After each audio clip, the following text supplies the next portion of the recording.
Hello,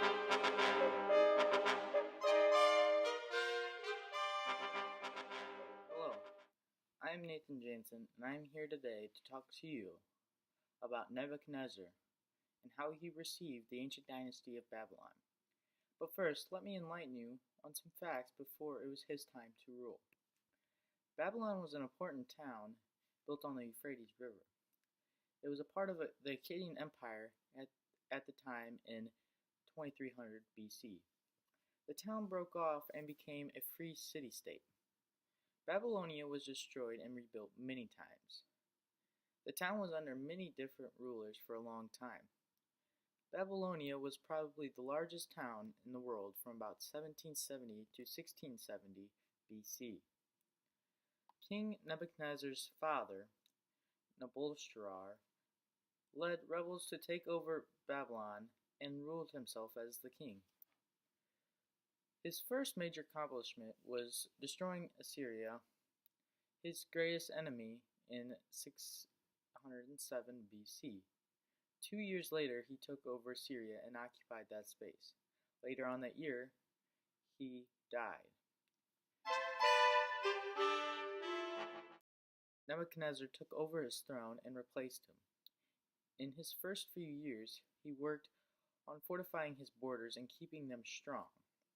He defeated many towns and built his empire up. He defeated both the Egyptians and the Assyrians in the Battle of Carchemish in 605 BC. He took part of Turkey, Iran, and Egypt.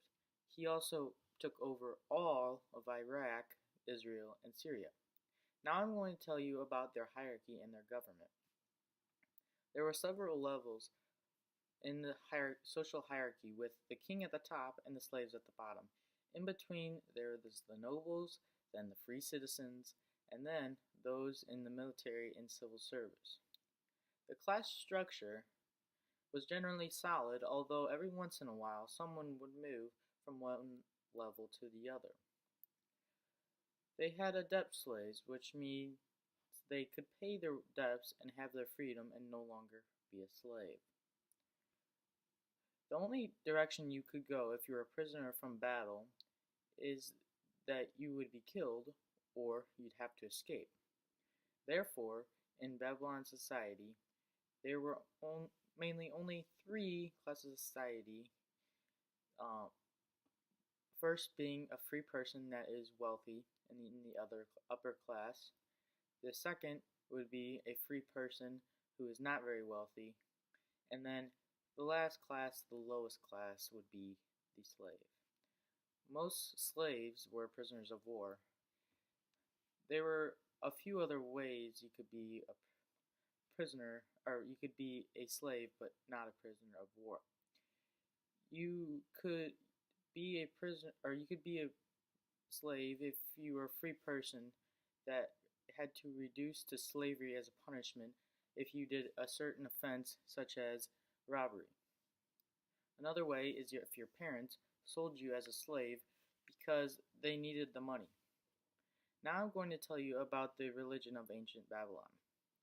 They had many gods that each had individual powers.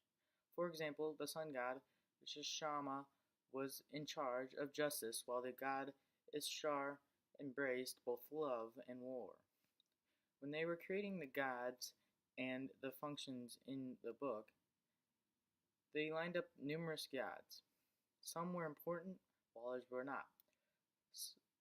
They ended up messing up the lesser gods and giving them better powers. Marduk was the chief god and the most important. He was the national god of Babylonia.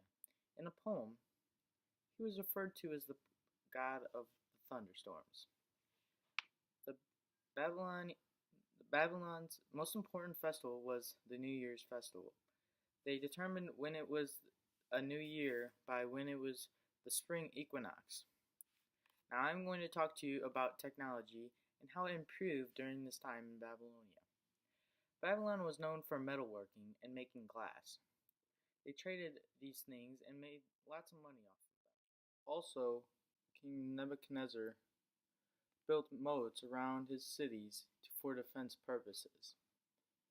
Another cool thing was he built the Hanging Gardens of Babylon. This is considered one of the seven wonders of the world. Another thing that Nebuchadnezzar did was make women equal to men.